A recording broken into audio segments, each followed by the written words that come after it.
Your past is a chapter, not the whole book. The mistakes, the heartbreaks, the failures, they're not chains around your ankles. They're lessons, scars that prove you survived. Stop giving your past the power to own your future. You're not meant to live there. You're meant to rise from it. The truth is, too many people are living as prisoners of their own memories. They replay old moments like a broken record, convinced that the soundtrack of their life is set in stone. You wake up, and before the day even begins, your mind drags you back into the shadows of what happened years ago. What someone said, how you failed, where you messed up. You carry the weight of yesterday into every conversation, every opportunity, every new beginning. And you wonder why life feels heavy. It's because you haven't learned how to cut the rope. You're dragging dead weight into a life that was meant to be lived free. You cannot heal in the same space that broke you. Read that again. Because if you keep surrounding yourself with the people, the places, and the habits that belong to your past, you're not just remembering the pain. You're keeping it alive. Every time you tell the same story about how you were wronged, how you lost everything, how unfair life has been, you breathe oxygen into an old fire. And then you wonder why the flames never die down. Healing requires distance. It requires the courage to step away from what's familiar, even if it feels safe. Safety isn't always freedom. Sometimes it's just the comfort of your own cage. And I get it. You've been through things that broke you to your core. You didn't just stumble, you were knocked down, blindsided, left on the floor. Maybe the betrayal came from someone you loved with your whole heart. Maybe the failure was so public, it left a permanent scar on your confidence. Maybe the loss was so deep that you thought you'd never recover. I'm not here to minimize your pain. I'm here to tell you that it's not the pain keeping you stuck. It's the way you keep revisiting it. You go back, hoping to find a different ending, but the past isn't going to change. The only thing that can change is you. You have to stop identifying yourself by the worst thing that ever happened to you. That's not your name. That's not your worth. That's not your future. Yet so many people introduce themselves to life with labels they never asked for. I'm the one who failed. I'm the one who got cheated on. I'm the one who lost everything. You wear these moments like a badge, but instead of empowering you, they weigh you down. Your past is a place of reference, not a place of residence. Visit it for the lessons, but do not unpack your bags and live there. The reason so many people feel powerless is because they've handed over the keys to their mind. They've allowed their past to become their script, and they keep acting out the same scene over and over again. But here's the thing. You can tear that script up anytime you want. You can decide today that the story changes here. You can decide that you are no longer going to be the victim of what happened, but the author of what's next. It's not about forgetting. It's about refusing to let yesterday be the dictator of your tomorrow. There's a version of you that exists beyond the pain, beyond the failure, beyond the labels. But you will never meet that version if you keep standing in the doorway of what's already burned to the ground. At some point, you have to stop walking in circles inside your own history and step forward into something new. The longer you stay tied to what broke you, the longer you delay the life you were meant to live. Freedom isn't something someone else hands you. It's a choice you make when you say, enough. I'm done letting the past own me. And when you make that decision, you don't just walk out of the prison. You realize the door was never locked in the first place.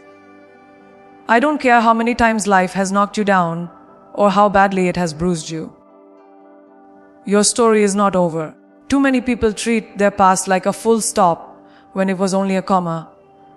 They take one devastating chapter and let it define the entire book. They stop dreaming, stop trying, stop believing because somewhere along the way they decided, this is it. This is all I'll ever be. But life is not a single event. Life is a collection of seasons. And just because you've been through a brutal winter doesn't mean spring isn't coming. Your story is still being written. And as long as there is breath in your body, you hold the pen. Some people think the worst moment in their life is the end of the road. They think losing that job, that relationship, that chance is the end of everything. They start speaking about their life as if the best is already behind them.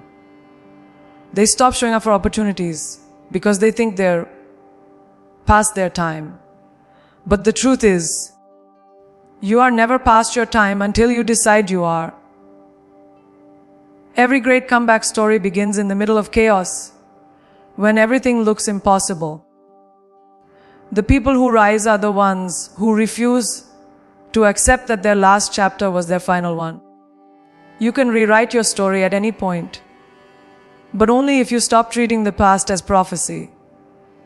The danger comes when you confuse one page with the entire book. You might have made mistakes, and you might still be living with the consequences of those mistakes. But that doesn't mean the rest of your life has to look the same. People forget that growth is not about perfection. It's about progression. It's about deciding that the next page will be better than the last, even if the last one was filled with pain. Every single day you wake up is a fresh page. You decide what goes on it. You decide how it reads. You decide whether it's a story of redemption or a story of defeat. It's easy to believe your story is over when all you see are the ashes of what used to be. But what if the ashes are just the beginning? What if the loss was the clearing you needed to plant something better? Sometimes, life will strip you bare not to destroy you, but to rebuild you into something stronger, wiser, more unshakable. The tragedy isn't in falling apart, it's in never realizing you can rise again. Every powerful person you admire has a story filled with setbacks, failures, and heartbreaks. But what makes their story different is that they refuse to let it end in the middle. They turn the page. The worst thing you can do is surrender your pen to the pain of yesterday. If you let the past hold the pen, it will keep writing the same chapter over and over. You'll wake up 5 years from now, living the same life, telling the same sad story, wondering why nothing changed. But you have the power to take it back.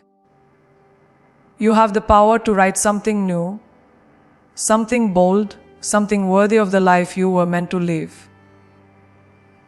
You don't need anyone's permission to begin again. You don't need the approval of the people who doubted you. You just need the courage to put the pen in your own hand and write like your life depends on it. Because it does. Your story is not over, and it never will be until you decide it is. That means you can change the direction anytime you want. That means you can go from failure to success, from heartbreak to healing, from being overlooked to becoming unstoppable. You are the author, not the victim. You have chapters inside you that you haven't even imagined yet. The question is not whether your story can continue.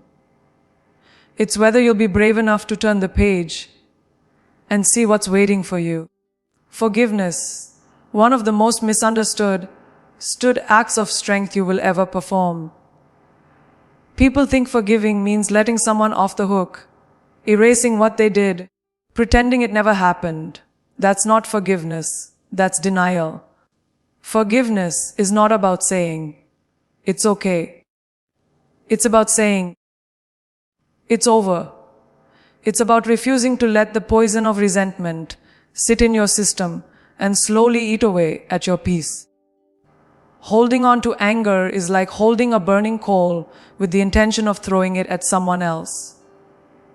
You're the one getting burned. And the longer you grip it, the more damage you do to yourself. We often think our anger keeps us safe. We believe that if we stay bitter, we're protecting ourselves from getting hurt again. But bitterness doesn't protect you. It isolates you. It builds walls so high that even love can't get in. You tell yourself you're guarding your heart, but in reality, you're locking yourself inside a prison you built with your own hands. Forgiveness is the key that opens that door. Not for them, for you. Because when you forgive, you are no longer chained to the moment that broke you. You are free to walk forward without dragging the weight of what they did behind you. Some of you have been carrying grudges for years, even decades. You've memorized every detail of the betrayal, every word of the argument, every look on their face. You replay it like a movie, and every time you do, you feel the same pain you felt on the day it happened. That's the cruel part. Your mind doesn't know the difference between the memory and the moment. By holding on, you're reliving the wound over and over again. Forgiveness doesn't mean you forget. It means you stop rehearsing the pain. It means you give yourself permission to feel something other than hurt. And let's be honest, sometimes the hardest person to forgive is yourself. You carry shame for the choices you made, for the moments you wish you could undo. You look back and think, if only I had known better. If only I had been stronger. But you did what you knew how to do with what you had at the time. You were learning. You were surviving. Beating yourself up for not being perfect is like punishing a child for not knowing calculus. You grow, you learn, you do better. And part of doing better is forgiving yourself for the times you didn't. Forgiveness is not a one-time event. It's a process. Some days you'll feel like you've let it go, and other days, the hurt will creep back in. That doesn't mean you failed. It means you're human. Healing is like peeling layers off an onion. There's always another layer to uncover. But every time you choose to release the anger, every time you choose to let go of the need for revenge, you take another step toward freedom. The more you choose forgiveness, the lighter your heart becomes. The lighter your heart becomes, the more space there is for joy, for peace, for love. And make no mistake, choosing forgiveness is not about them deserving it. Most of the time, they don't. It's about you deserving peace. It's about you deciding that your future is too valuable to waste on relieving a wound from the past. It's about reclaiming the energy you've been spending on anger and using it to build something better.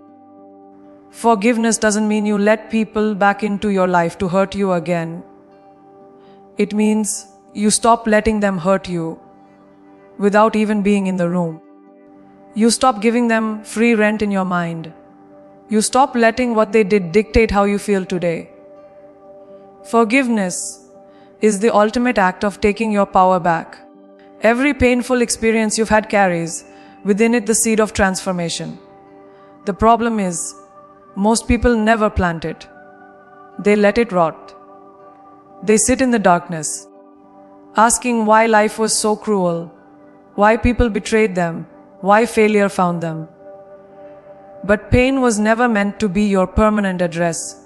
It was meant to be your training ground. Every setback you've faced could be the very thing that sharpens you. If you let it, you can take the same event that crushed you and use it as the fuel that propels you forward. But only if you stop seeing it as a curse and start seeing it as raw material for your comeback. Pain will either break you or build you. It depends on what you do with it. Some people carry their pain like an anchor, letting it weigh them down in every area of life. They talk about it, live in it, even hide behind it when it's time to grow. But others take that same pain and use it like a rocket engine. They remember the sleepless nights, the humiliation, the gut punch moments, and instead of letting it crush them, they let it light a fire so strong it makes them unstoppable. The past can be a prison, or it can be the power plant that fuels your future. The choice is yours. One of the most dangerous questions you can keep asking yourself is, why did this happen to me? That question will trap you in a cycle of self, pity, and blame. You'll dig for answers that may never come, and in the process, you'll waste the very time you could be using to build something new. Instead, the question needs to change to, what is this teaching me? That simple shift moves you from victim to student. And once you become a student of your own life, even your failures start working for you. You stop fighting the reality of the past and start extracting its wisdom. That wisdom is the fuel you can use to go further than you've ever gone before. The truth is, no one who ever achieved anything extraordinary got there without pain. The most inspiring people you'll ever meet have been through storms you couldn't imagine, and it's those storms that gave them the grit to keep moving when the world told them to stop. Pain has a way of carving out capacity in you. Capacity for resilience, for courage, for vision. It teaches you to fight harder, to work smarter, to value what matters. But this transformation only happens when you stop seeing your pain as a weight and start treating it like a weapon. There's something powerful about proving your past wrong. Taking the insults, the doubt, the failures, and building something so great it silences every voice that said you couldn't. But you can't do that while nursing your wounds like they're treasures. You can't do that while staying in environments that keep reopening them. If you want to use your past as fuel, you have to get intentional about turning the lesson into action. You have to take the energy of your pain and channel it into building, creating, pushing, and growing. You have to use it to develop the kind of discipline and persistence that makes your success inevitable. At the end of the day, your pain is either your excuse or your reason. You can let it justify why you stay small, or you can make it the driving force behind why you rise. When you look back at your life, you will either see a series of moments that crushed you, or you will see a trail of moments that shaped you into someone unbreakable. Every loss, every betrayal, every heartbreak, it's all potential energy, waiting for you to decide what to do with it. Let it sit there, and it will decay into bitterness. Turn it into fuel, and it will carry you further than you ever thought possible. You cannot expect to create a new future while staying surrounded by the reminders of an old life. Every environment you step into either pushes you forward or pulls you back. People underestimate how much their surroundings shape their thoughts, their habits, and ultimately their destiny. If you're serious about growth, you cannot afford to keep breathing in the same air that poisoned your past. This isn't just about leaving toxic people. It's about outgrowing entire mindsets, conversations, and lifestyles that keep you chained to who you used to be. Change your environment, and you change the direction of your life. The people around you are either your anchors or your sails. Some will weigh you down with doubt, gossip, and negativity, until you can't move an inch toward your dreams. Others will catch the wind with you, pushing you further than you could have gone alone. But you cannot sail with anchors attached. Too many people hold on to relationships out of loyalty to history instead of loyalty to their future.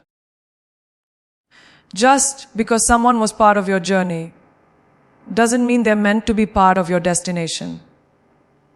If they cannot celebrate your growth, they will sabotage it, sometimes without even realizing it. Your conversations shape your vision. Spend enough time with people who only talk about the past, and your life will start moving backward. Spend enough time with people who dream small, and your own dreams will shrink to fit their comfort zone. If you want to grow, you have to surround yourself with those who see possibility where others see limits, with those who challenge you to level up, with those who remind you of who you're becoming instead of who you used to be. You can't rewrite your life story in a room full of people committed to the old script. Habits are contagious. You could have all the discipline in the world, but if you spend every day around people who live without purpose, it will infect your own behavior. If your friends waste their time, you will too. If your circle normalizes mediocrity, soon you'll find yourself lowering your standards to fit in. That's why your environment isn't just about who you talk to. It's about what you consume, where you spend your time, and what you allow into your head and heart. If it doesn't align with the person you're building, it doesn't belong in your life. There's a cost to upgrading your environment, and that cost is comfort. You may have to walk away from people you've known for years, from routines that feel safe, from spaces that carry the illusion of belonging. You may have to be misunderstood, criticized, or even resented for choosing yourself. But understand this: comfort zones don't produce growth, they produce stagnation. And if the price of growth is losing a few people who can't grow with you, it's a price worth paying. The future you're building is worth more than the comfort of staying the same. Your energy is your most valuable currency, and your environment is either depositing into it or draining it dry. Protect it like your life depends on it, because it does. Every time you allow negativity into your space, you're allowing your vision to be weakened. Every time you let people speak fear into your plans, you're allowing doubt to grow roots. But when you curate an environment that fuels you, people who push you, places that inspire you, habits that strengthen you, you set yourself up for momentum so powerful that nothing from your past can pull you back. All you truly have is this moment. Not yesterday, not tomorrow, right now.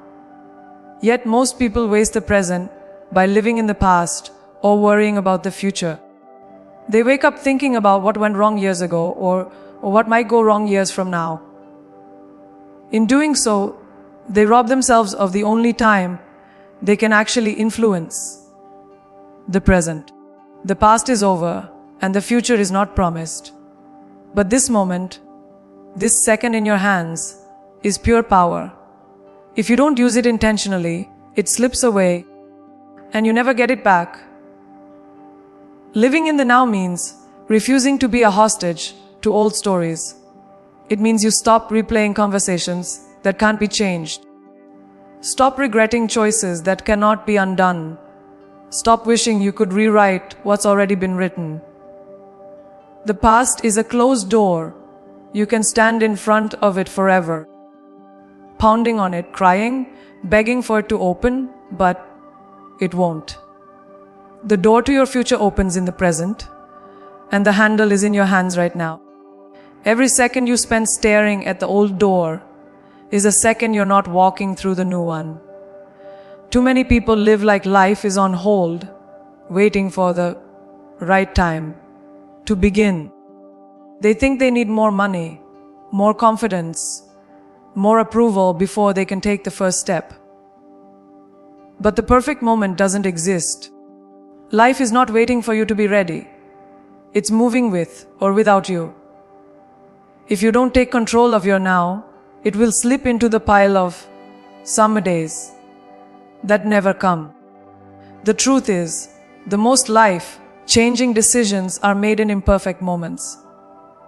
They're made when the future is uncertain, but the desire to change the present is undeniable. Being present is not about ignoring the future. It's about building it with the choices you make today. Every action you take right now is a seed planted in the soil of your tomorrow. Waste this moment and you starve your future. Use this moment wisely and you feed it. That's why the most powerful people are not the ones who obsess over what might happen. They are the ones who focus on what they can do now to influence it. They don't spend all day thinking about the mountain. They take the step right in front of them. Step by step, moment by moment, the mountain moves. When you learn to live fully in the now, you stop being paralyzed by the weight of the past and the uncertainty of the future. You start showing up differently. Your energy changes. You speak with more conviction, work with more intensity, love with more presence. People feel the difference in you because you're not distracted. You're here. Opportunities show up more often because you're paying attention. And when they do, you're ready to act, not stuck hesitating in fear or hesitation. The present is where life happens, where growth happens, where change happens. Every dream, every achievement, every transformation began with someone deciding to use the moment they had instead of waiting for a better one. The past is a teacher. The future is a vision. But the present is the workshop where you build both. If you can master the discipline of living in this exact moment, of wringing every drop of potential out of it, you will no longer just survive, you will create. You will no longer just hope, you will act. And in doing so, you will turn no into the foundation of everything you ever wanted. Your past is not your life sentence. It's your training ground. Everything that happened to you has prepared you for this moment. The pain shaped you. The losses refined you. The failures sharpened you. But they do not own you. The only way the past can hold you is if you keep giving it permission. Right now, you have the power to step into a future that looks nothing like your yesterday. Not when you feel ready. Not when everything is perfect. Now, because the life you're dreaming of won't be built by the person you used to be. It will be built by the person you decide to become today. And the moment you choose to break free, nothing from your past can stop you.